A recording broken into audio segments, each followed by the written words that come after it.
And I'm going to do a quick review, as quick as I can, to things to review from Unit 6 that show up on this test in some way, shape, or form. So I'm going to do it all about this one equation. So every single part, I'm going through G parts. So there's lots of them. But I'm going to do it all about this one equation right here. So some things that you can be expected to do is you can be asked to complete the square, to put it into vertex form, remember. This unit calls it graphing form. Graphing just means vertex. So let's say this is the equation. The reason why, so it's in vertex form because there's the parentheses being squared, and then plus 2. And the vertex is at opposite of this. So positive 1 and then plus 2, positive, right here. And that's where your vertex is. And this is vertex form if we go back to like standard form, vectored form, and vertex form for quadratics. But also in the transformations unit, the parent function is the quadratic, and it's getting shifted right 1 and up 2. That's exactly what happened to the equation. It went from here, right 1, up 2. That's the new vertex. And the whole graph moved in that way. So it's called graphing form because this is the form it's easiest to graph in because you can see the transformations really fast. But it's also known as vertex form because it tells you where the vertex is really fast. So you could be asked to do that. We could be told to factor it into factored form. They always want you to be able to get the x and y intercepts as well as the vertex from whichever form you're in, whether you're in standard, vertex, or factored. We know how to take this and turn it into the other two forms from Unit 6 by using these two methods, but they also expect you to get the other two forms by using the key features, like taking the x-intercepts and put it into factored form from there, or taking the vertex and putting it in vertex form from there, and finding the A. Obviously, they're going to ask you to make a table at some point and then use the table to make a graph. However, then within all of the equations and the graphs and the tables, you should be able to point out where the x-intercept, y-intercept, and vertex is for all of them. This one, they'll ask you about how narrow it is. Narrow is just a different word for vertical stretch / compression, but another word for compression is to shrink. And that's what they use on the test this year. Instead of calling it a compression, they call it shrinking it, which is it just means to compress. To shrink and compress is the same thing. So instead of saying what's the vertical stretch or shrink, they might say how narrow is it. And you should be able to figure that out by using the table, graph, and equation. As well as, and finally, if the vertex is a maximum or a minimum and how you can see it in the table, graph, and equation. So there's a lot they expect you to be able to do, and they don't ask you to do it like this, but we're going to just use the one example to talk about all of them. So steps for completing the square. Step 1, we set C aside and turn the x squared plus whatever bx is into it's parentheses x plus half of that b, so you're going to take b and divide it in half, and then square it. So that step here looks like x squared becomes x, half of 20 is 10, and then we're going to put it all in a parenthesis and square it. But that c, that minus 69, was kind of set aside. Step 2 is to figure out what we are secretly adding, and then subtract it away.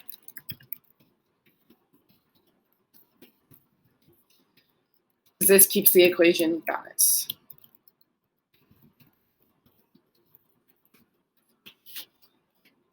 So x plus 10 squared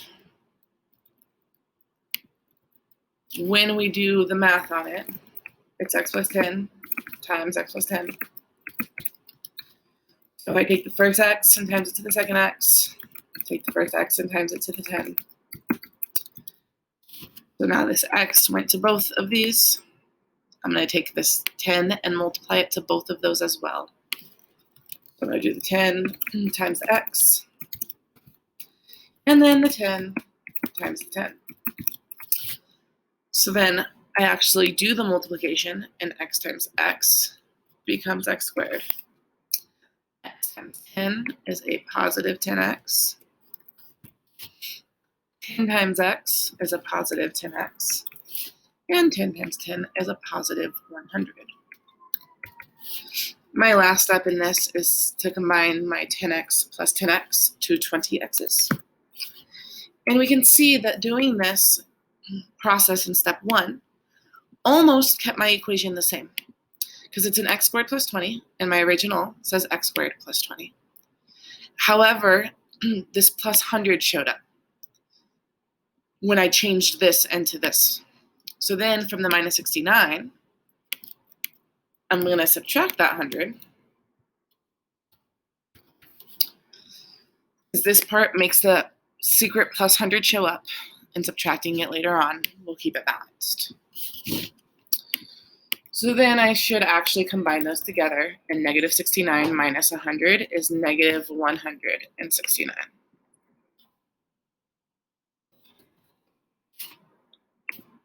And now we're in vertex form, or graphing form.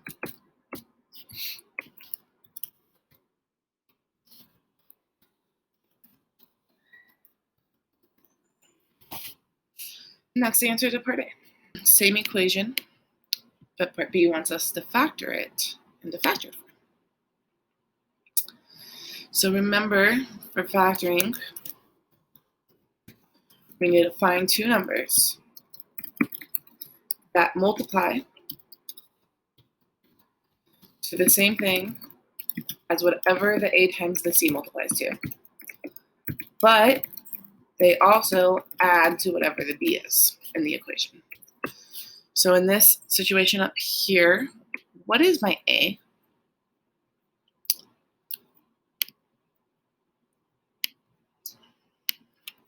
A is 1.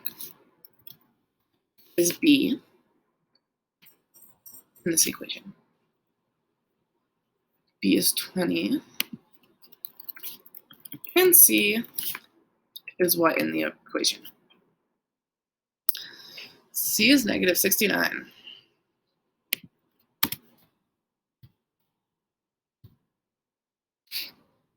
So A times C would be the 1 times the negative 69, which is just negative 69. So I need two other numbers. It might be these two, but any two numbers that can multiply to negative 69, and they have to add to B. So I'm going to start by listing everything. List everything that multiplies to negative 69. So there is 1 with the negative 69, like right here. Or it could be the 1 that's negative and the 69 that's positive. Because in order to get to a negative number, one of them has to be negative. To figure out more pairs, remember I can take 69 and I can try dividing it by 2, but that's a decimal. I can take it and try dividing it by 3, and that's 23. So I have 3 and 23. However, one of them has to be negative. So it could be the 23 being negative, or it could be the 3 that's the negative. Who knows? Now I'm going to take 69 and try dividing it by 4, decimal. Try dividing it by 5, decimal. 6, decimal. 13, decimal. 14, decimal. And I could keep going and should keep going all the way up to 23 because I know 23 is going to give me back 3.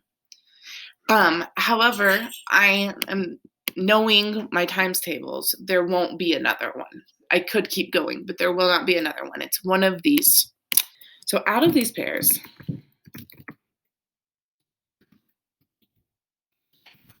which one adds to the B? And the B right now is 20.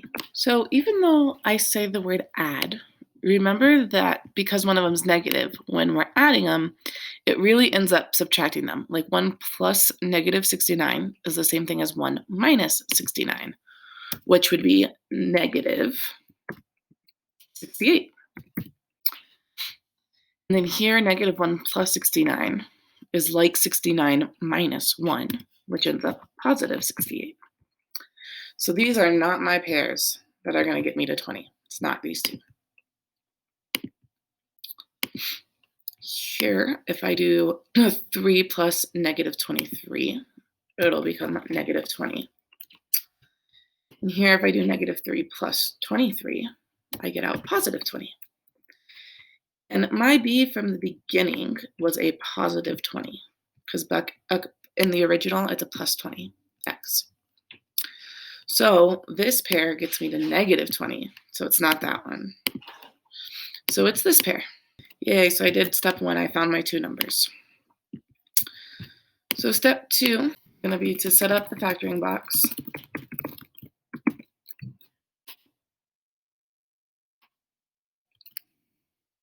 And then factor the sides. So remember in the factoring box, the green is the sides, so I have somewhere to type. But imagine the white is like the 4 boxes in the middle. When we do this, the A term always goes here. And right now, A was 1x squared. And the C term always goes down in this corner. And the C term is negative 69.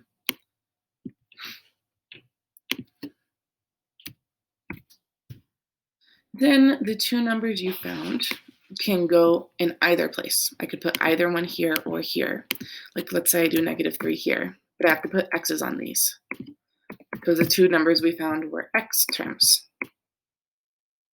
Because then when we combine them, negative 3x's with 23x's will become the 20x's from up here. So now I can factor any way I want. I'm going to choose to factor up. So is there a number that you can divide out of both 1 and 23? Just 1. I don't have to write the 1, but I can. Is there a letter that's in both of them? They both have an x. So I could put just x like this if I wanted, or I could write 1x. For this one, is there a number I can divide out of both negative 3 and negative 69? Well, both of these numbers have a negative in it, and they can both divide by 3, because 69 divided by 3 is 23. However, there is not an x in both of these, so only negative 3 goes here. Since I chose to factor up like that, I cannot use the same process for side to side. I just have to ask myself what's missing. So if this is an x, what has to go right here to make this become 1x squared? Has to be an x, because x times x is 1x squared. Again, I could write the 1 here. I don't have to. I don't even have to have this 1 here. So, and then to make sure it works, is x times negative 3 negative 3x? Yes, it is. So again, if this is x and this is 23x, it has to be right here to make it work. 23. And then 23 times negative 3 is negative 69. So in this situation for factoring, my answers with my x on the side ended up being the same numbers as I found from part 1. It's not always like that. Sometimes when you factor it out, these outside ones end up being very different than what's on the inside in here. It just so happened to work out this way this time. So my equation in factored form, 1 parentheses is this x minus 3. And the other parentheses is x with a positive 23. And so this is the equation in factored form. So that's the answer, part B, factor into factored form.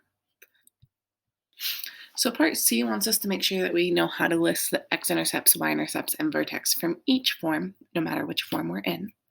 I grabbed all 3 and pasted them here. So let's just work through remembering all of them. For standard form for the x-intercepts, we use the quadratic formula. So here's the quadratic formula. We already listed how A is 1, B was 20, and C is negative 69. And to just quickly rush through and remind you how this works, you plug in the B into the spots where it says B, plug the A into the 2 spots it says A, and you plug the C into the C.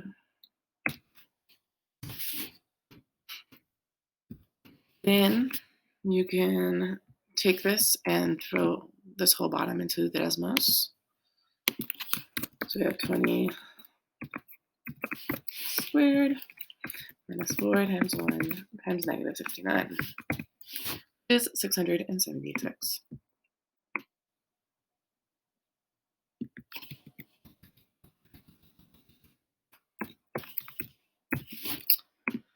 So that's going to equal, and I'm going to go right next to it instead of beneath it. The square root of 676 is 26. So when I take that square root, it goes away and becomes 26. And then if I finish my math on bottom, 2 times 1 is just 2. And negative 20 is just negative 20. So this is where I split it into 2 answers. One with the plus on top and one with the minus on top. And then we do the math. So negative 20 plus 26 becomes positive 6. And negative 20 minus 26 is negative 46. And finally, we divide. 6 divided by 2 becomes 3. And negative 46 divided by 2 becomes negative 23. So those are my 2 x-intercepts. So the x-intercepts end up being 3, 0 and negative 23, 0. And that's how you get them from standard form. Y-intercept is really fast. It's just 0, C, which is what? Negative 69. So this is, you get it really fast from standard form. Because 0 squared is 0. B times 0 is 0. So these always go away. And it's just that last number. And then to get the vertex from standard form, remember, it's negative B divided by 2 times A for the x. And then you plug that in for the y. So in this case, negative B is 20 over 2, and then A is 1. And negative 20, 2 times 1 is 2. And negative 20 divided by 2 is negative 10. So then I have to plug negative 10 into my equation. So if I take the equation, and instead of x, I do parentheses, and I plug in that negative 10 for that x, and for this x, I get out negative 169 as my y.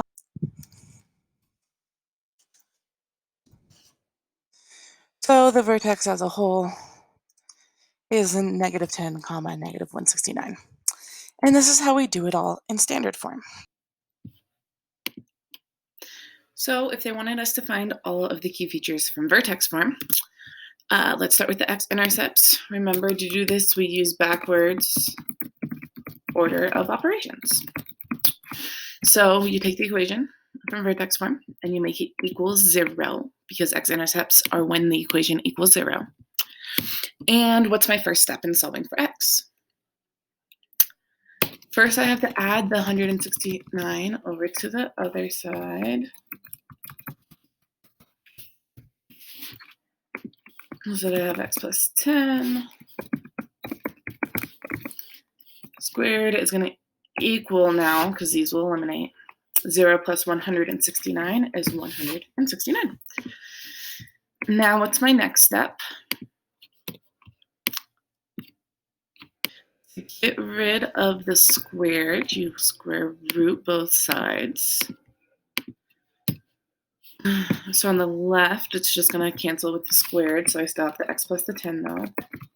And on the right, the square root of 169, square root 169 is 13. But don't forget, it's also negative 13.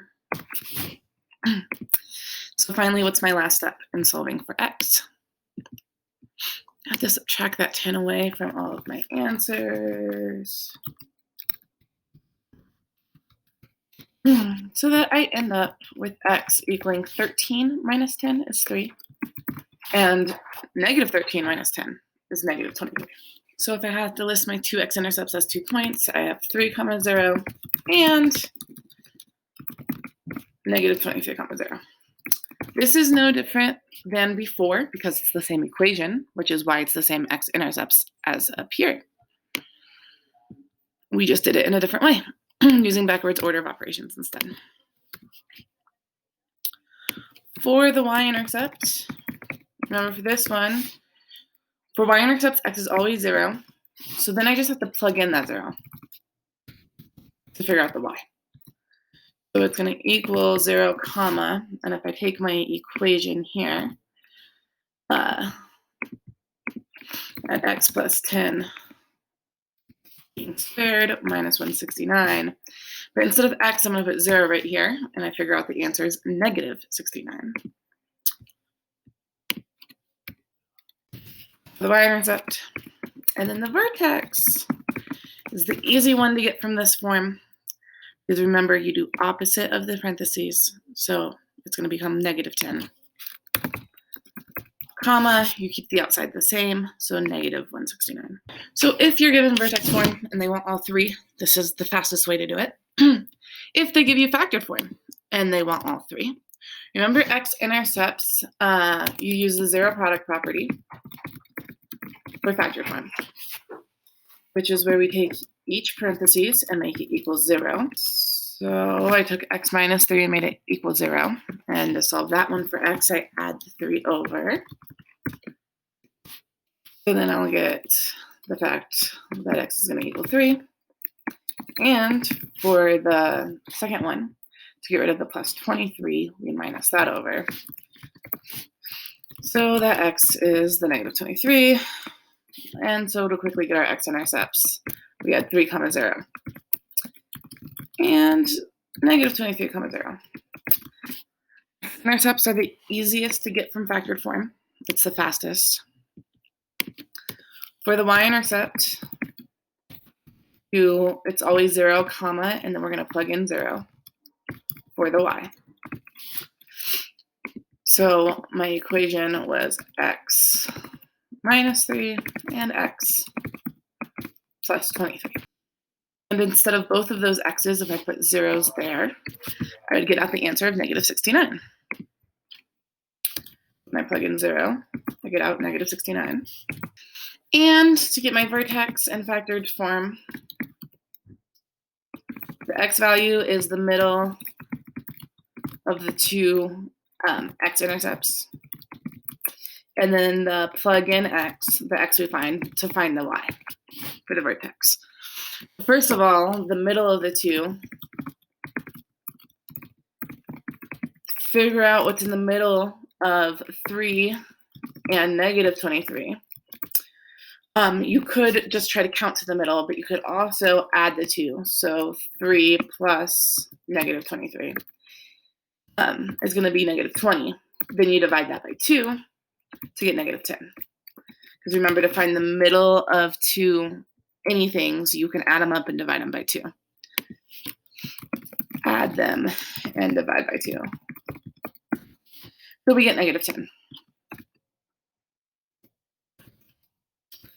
And then if you plug a negative 10 into here, so instead of 0 for these x's that I had, I'm going to write negative 10 for both of them.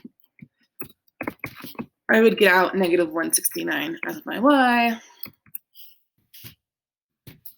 And there's my vertex. Now we've done the part where we found all 3 key features from all 3 forms. Okay, so part D now wants us to use the key features in order to write the equation in factored form and vertex form.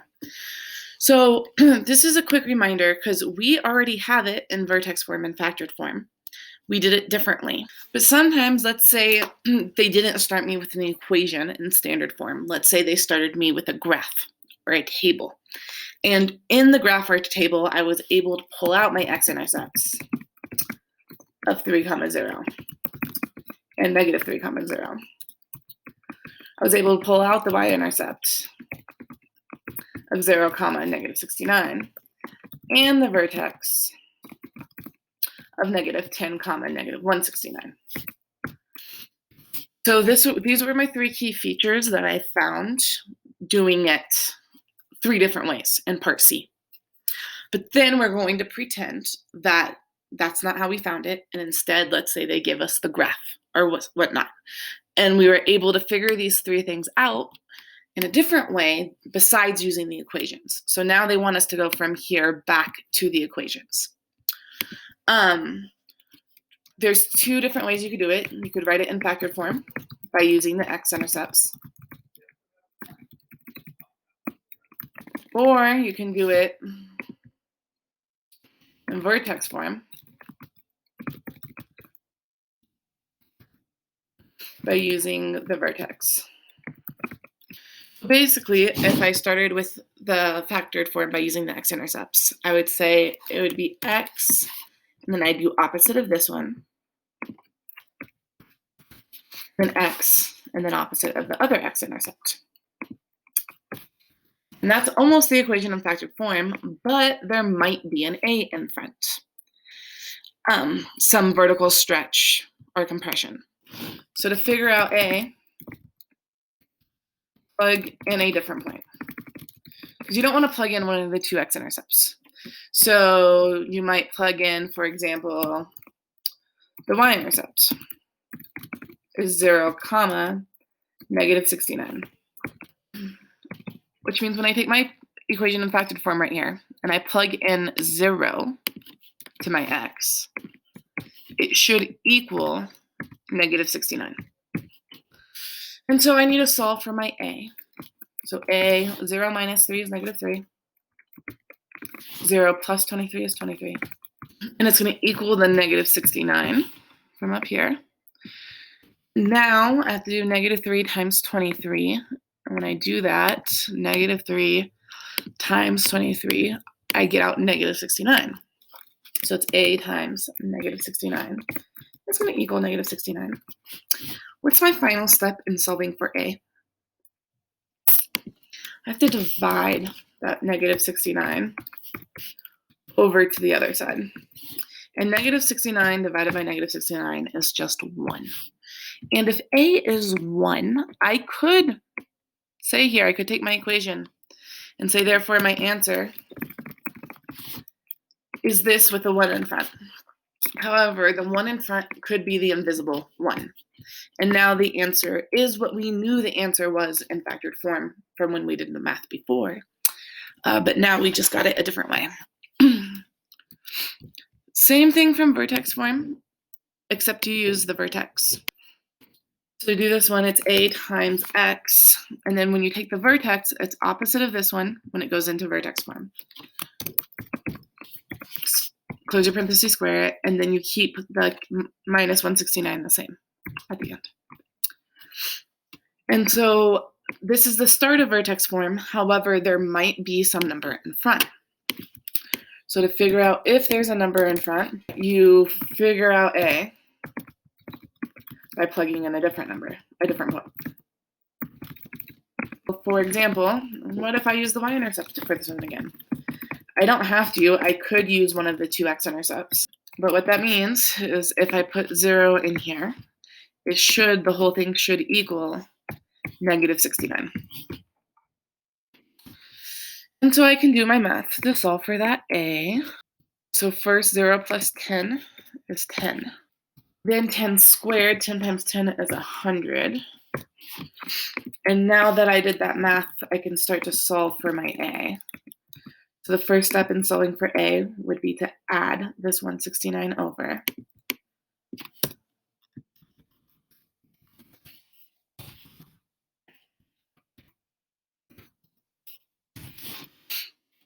Once I do that, that's going to become 0, and negative 69 plus 169 is 100. And so finally, to get rid of the 100 that's being multiplied to A, I would divide it over. So I'm going to divide it away from here to the other side. 100 divided by 100 is just 1. So once again, there is no real A in front, it's just the invisible 1. So you can say that your answer is this, except you could write the 1 there, or you don't have to. And now that's your answer in vertex form, using the key features to figure out the equation, rather than using equations to get from each other. They're going to always want you to make a table, at least of one of them, and they'll always say to include at least 5 values. Well, you should know at least 3, maybe even 4, because you'll know the x-intercepts. For example, you know at 3, there's an answer of 0. You know at negative 23, there's an answer of 0. You also know that the vertex is at negative 10 and negative 169. And you know the y-intercept is at 0, comma, negative 69. Well, this is not a good table because you're going to always want to put your x's in order. So my tiniest x, the smallest I go is negative 23. So that one should come first. Negative 23 was 0. And then the other one was 3, 0. But next, the next negative would be negative 10. So I don't want 3, 0 here. I want negative 10 to come next. And then maybe 0 and negative 69, maybe. The problem is that I still have 1 point missing. So I could have picked something, if I left this point over here, I could have picked something between negative 10 and 0. Or 0, maybe I'd go with 1, between 1 and 3, because I need a 5th point. So to get my y value, I just plug that 1 into my equation, any of the equations. Like this one was 1, x minus 3, and x plus 23. So I could plug 1 into this, and I'd get out the answer of negative 48. So that's an important thing, that if your key features doesn't give you 5 points, you just kind of have to pick a different x value, plug it in, get out the y value, so that you have a total of 5 points. Remember when you make graphs, if this was a real world situation, x always ends up being the amount of time that has passed. So if this was a real life situation, and let's say they're like every minute, then next to x you would want to put the word minute. And then y in a real life situation ends up being amount. So like if it's like how much money you have, how much height you have, how much distance off the ground, that's another way to say height, how much you weigh, any amount is the y value. So if this was about a situation, instead of x and y, you would have to written what the time was, like minutes, and what the amount was, like let's say it was about your height. And so then you'd want to write those there. But this one from the beginning isn't like that. It's just an equation that I'm writing a table of. Same thing with trying to make the graph. If you're trying to make a graph, and it says the graph should include the x and y intercepts and the vertex. So at least all of those are in this table. We're going to basically graph this table. But it says the complete graph consists of axis labels. The axis label is X and Y. However, if it's about a situation, you would write what the situation was about. So instead of X, you would have written like minutes if it was about minutes. And instead of Y on the axis label, then you would write like whatever the Y is about, like your height, for example.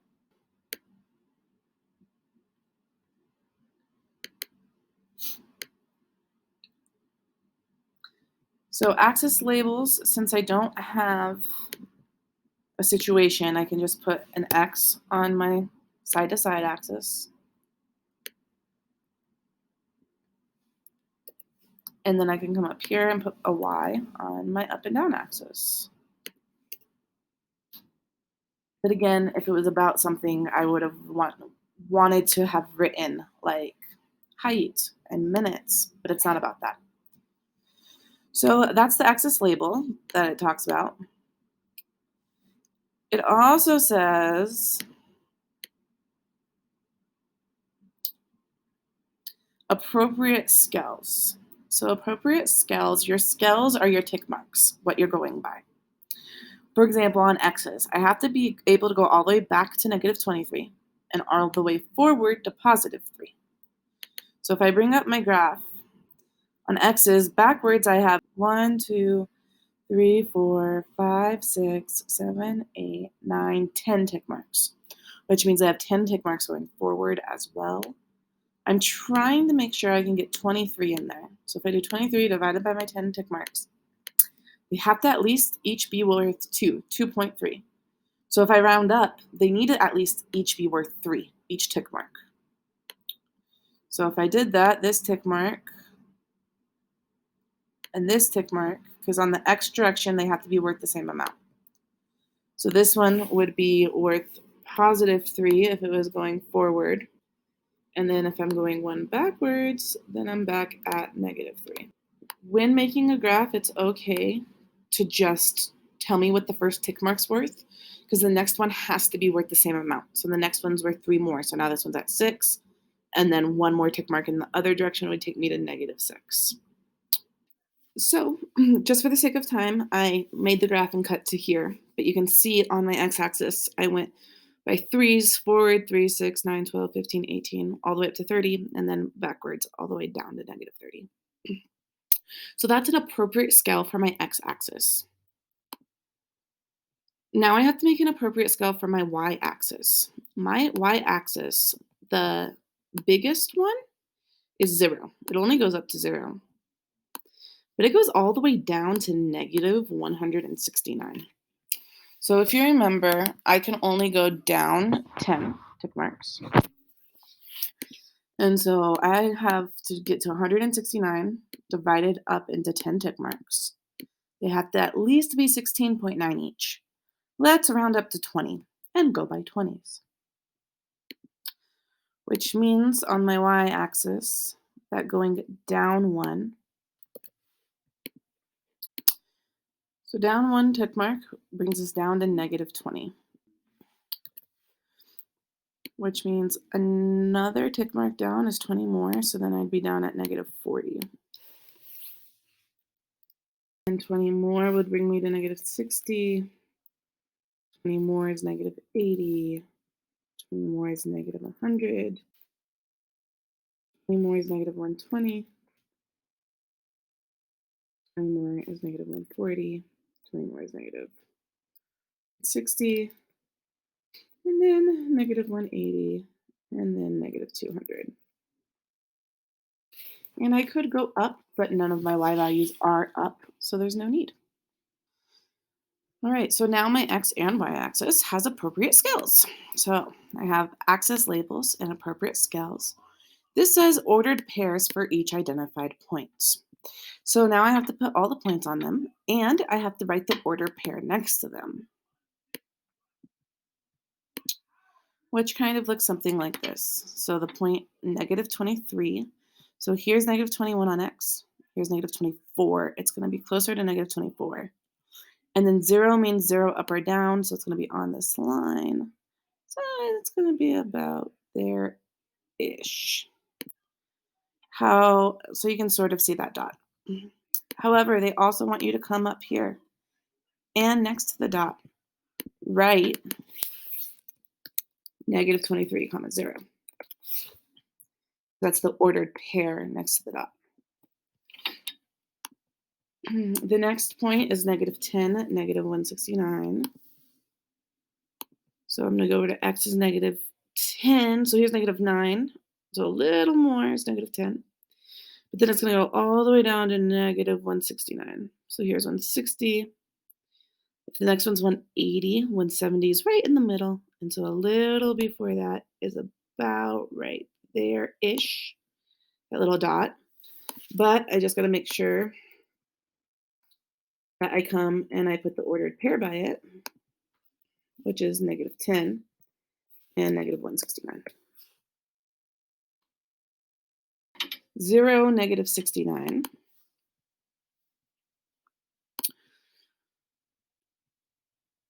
So when x is 0, I'm only going down 69. So here's 60.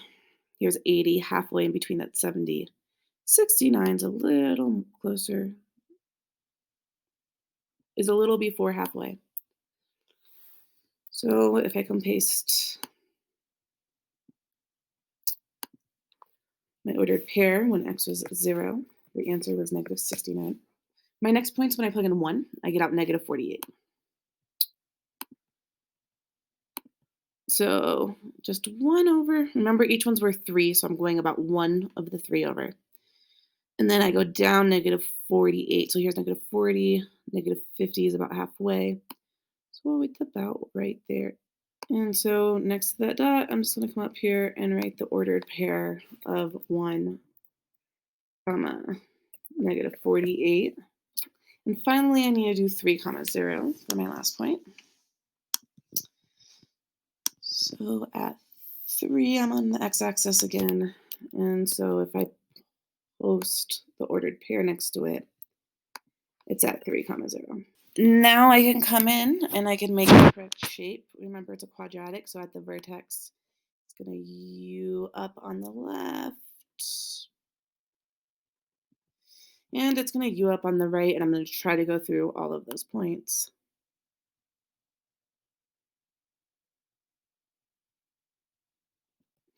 And hopefully it looks more like a U at the bottom and less like a V. U. Oh, no, I'm making it worse. All right. Anyway, I'm almost done. Except for then it says the function. The function means the equation. So they just want you to put the equation next to the graph. And domain and range. It says and appropriate domain and range. So the equation is going to be super simple. So you would say it's x squared plus 20x minus 69. However, if you could have used either of the 3 equations, domain and range is something you should have learned in your first year of math. And it shows up on this test briefly, so I'm going to just remind you of it. Domain is all of your x values. All of your x values. And in this graph, your x's, all of them are bigger than something, and they're smaller than something. Well, for domain, and this is always going to be true for quadratics, the x's can go forever and ever to negative infinity. Because I can plug in whatever x I want. Like right now, the smallest one I did was negative 23, but I could plug in negative 1,000,000 if I want. Negative 1,000,000. And get an answer. I can plug in any x I want in the negative direction, and I can plug in any x I want in the positive direction. And it's going to always give me an answer. If you look, these arrows, this arrow is going left, it's going to keep going left forever. It's going to keep going towards the right forever. So domain is your x values. Range are your y values. And so y's go up and down. And if you look on your table, your smallest y is negative 169. If you look on your graph, the smallest y is down here at negative 169. It's not going to keep going down anymore. All the graphs going up. All the other y values are bigger than that. Everything is above negative 169. So 169 is the smallest y value. Negative 169 is the smallest that your y's can go. However, you can equal that. So with infinities, note that I did not put an equal sign around the letter because you cannot include infinity. But my y values do include negative 169. So that's why that little underline goes there. But as far as how big my y's are going to go, they're going to keep going up forever. Like, do you see how this graph has arrows going up? So the y's are going to keep going up forever and ever. So you just put an infinity there for this one. So that's your domain and range for this graph. If you didn't quite understand that, let me know before you take the test and we can do a couple together. But now I've done part F in full. I've graphed the function. It includes everything it should. It has axis labels, the right scales for the x and y axis, ordered pairs next to each point, the function, and the appropriate domain and range right now. So part G is where they ask you to identify where you see the x-intercepts, y-intercepts, and vertex in your table, graph, and equations. And this will happen again on the test. So in the graph, it's really easy. You have a graph, you have your points, just write what they are next to it. Like this one was an x-intercept because it's crossing the x-axis, right?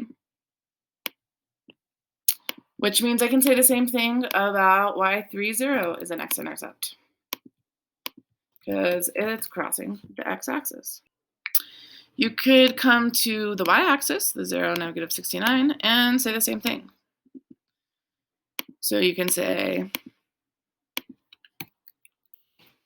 y-intercept because it crosses the y-axis.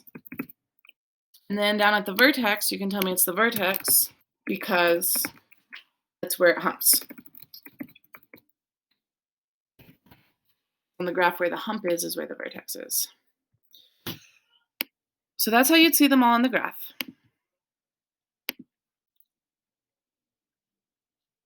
In the table, you would just come here and you would like circle this one and you would say x-intercept.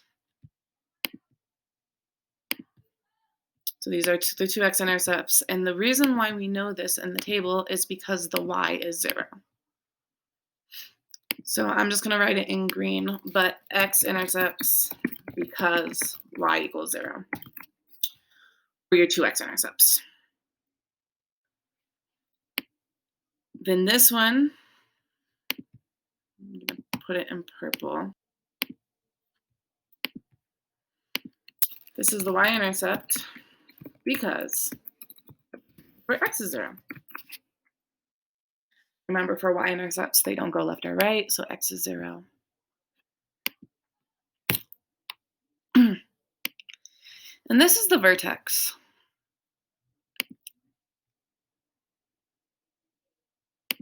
And if you didn't know it was the vertex, the best way to figure it out is the one on the left of it is bigger and the one on the right of it is bigger. So on both sides, it's going up. So vertex, because the y value on both sides is going up.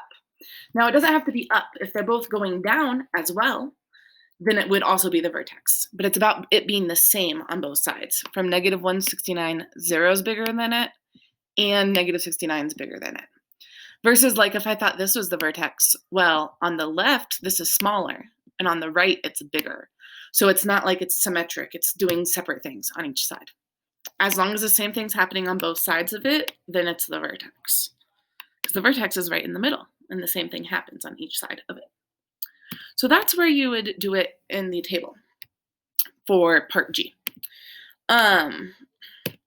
So for part G, remember, for the graph, see it in the graph. In the table, we marked it on the table. So to do it in the equations, you need all three equations. You need them in standard form, factored form, and vertex form. So we already did that in parts A and B, and then C, we did it a different way as well. Um, so no matter which way you use to come up with the three, you need to get the three of them. And then you need to just tell me how the y-intercept from standard form is 0, comma C. So it's 0, comma that negative 69. Then for factored form, you'd have to explain how to, for x-intercepts, use zero product property. And then comma 0. So it's 3, comma 0. And negative 23, comma 0. The x-intercepts. And then for the vertex from vertex form, you will say the vertex is negative h, comma k. So it's that 10 becomes negative, but the last number, the k, stays the same. And that's how you'd point it out in each equation, which is why each equation tells you a different key feature quickly. And that's the only way you can quickly see it is when it's in the right form. So first you have to, most likely you're going to have to transfer this into the other two forms somehow, and then finish up this question. Part H, so they use the word narrow when they talk about how narrow it is. The word narrow just means thin. How thin is it? So like between this and this one, the green one is more narrow.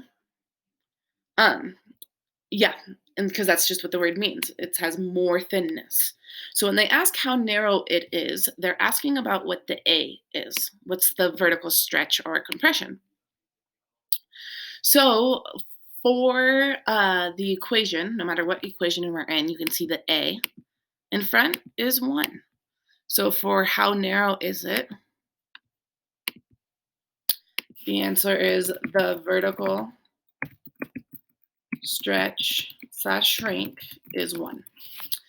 So remember, stretch is just getting taller and shrink is getting shorter. It's the same thing as a compression. So the vertical stretch / shrink is 1. How can you see it in the table, graph, and equation? For the table, if we go up to the table, you can't see it. You would have had to had the one on each side of it. So like, for example, let's pretend one of the ones you had on this side of it was negative 9. Well, if I plug negative 9 into the equation,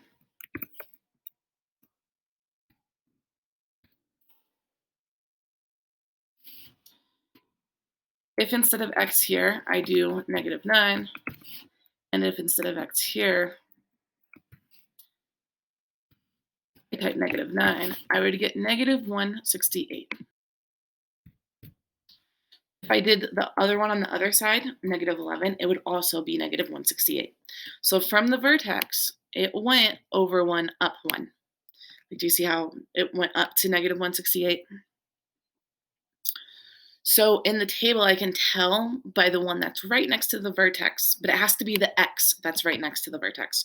So from negative 10, I would have to see negative 9 or negative 11 in order to figure out what's going on with my y value. And since it's going up by 1, that means my a is 1 on each side of it. In the graph, you can see it because when you go right 1 over 1, it should be up 1 for each of them. However, it's hard for us to see it on this graph, but that's how you would see it in a graph. Is you would go 1 on each side of the vertex. And then in the equation, it's just the a in front. So to write it all out in a table, look at the y value on each side of the vertex.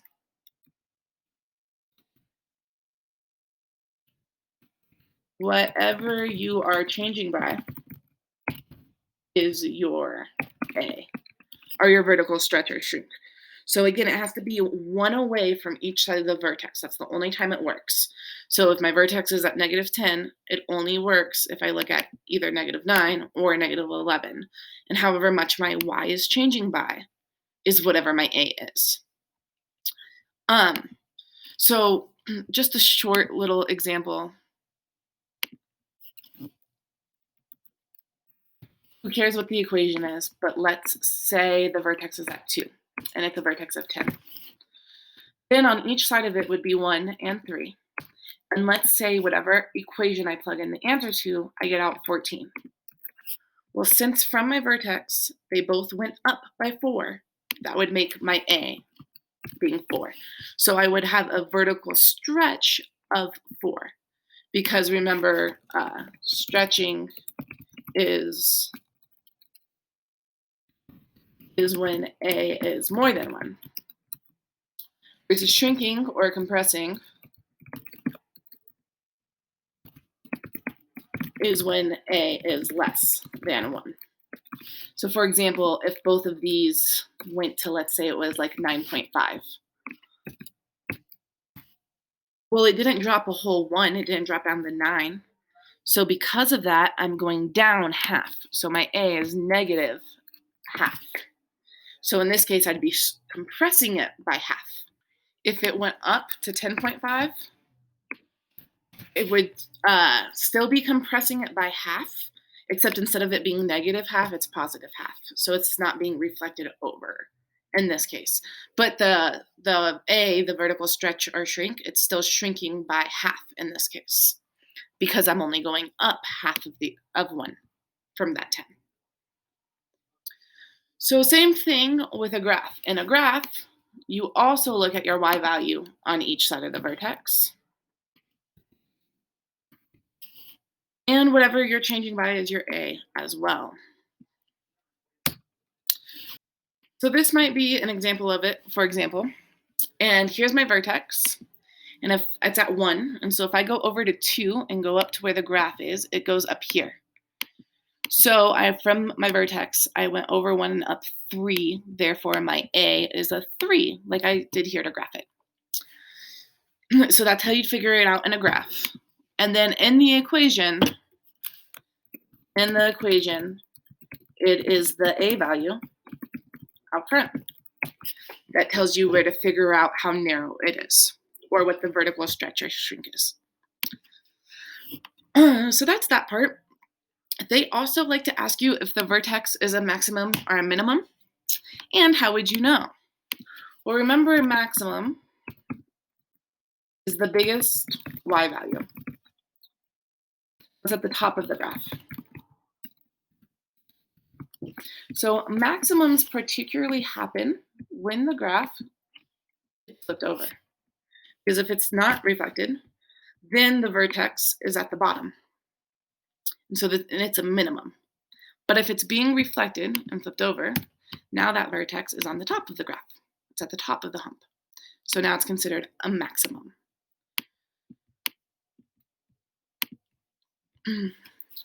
So maximums for graphs are when it is being flipped over. The vertex is a maximum. In an equation, flip it over, it's when there is a negative in front. For the A, the vertex is also a maximum because that's what causes the graph to flip over, is when there's a negative in front. In a table, it's a bit harder. You sort of just have to look at the y values on each side of the vertex.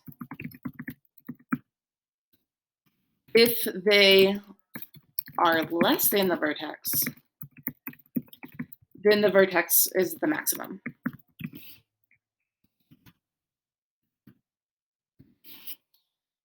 So going back to this table up here, here's the vertex.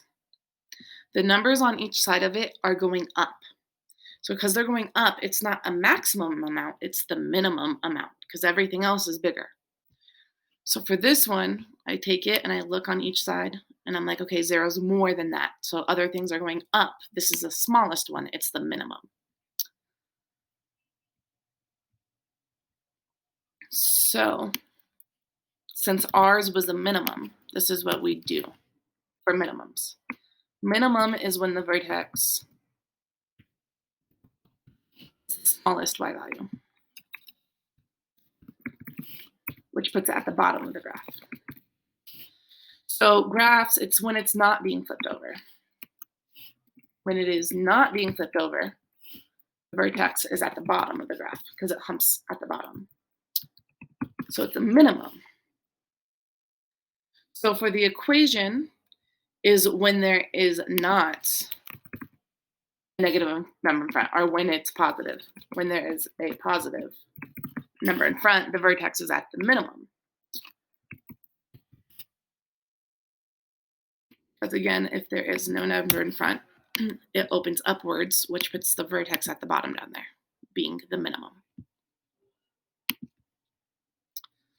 Which means for the table, you are going to have to look at the values on each of the vertex. If they are going to be more than the vertex, the y values, then the vertex is the smallest one, so it's the minimum. And so in all three, that's how you'd figure out if the vertex is a maximum or a minimum. The one thing left to note in these notes is that when you are solving for x and you're trying to get x-intercepts, sometimes you're going to have imaginary answers. Imaginary x-intercepts are the same thing as when you graph it if it looks like there's none. Like, for example, look at it. It's all the way up there above the x-axis. It's not crossing the x-axis. It has no x-intercepts visually when you look at it. But if I were to use the quadratic formula and try to solve this, I would end up with imaginary answers.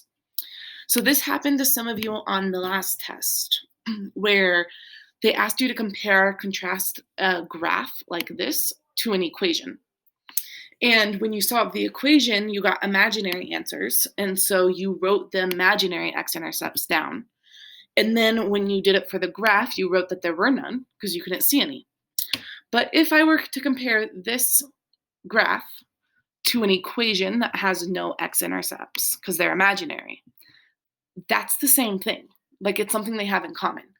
Like, you would say f of x and g of x both have imaginary x-intercepts because these x-intercepts are imaginary, even though you can't see them. Or you would say they both have no x-intercepts because it's okay to count imaginary x-intercepts as not having any. But the important part here is that it's something that's in common between the two. So you should note that as a similarity instead of saying they're different because this one has imaginary and the other one has none. That means the same thing.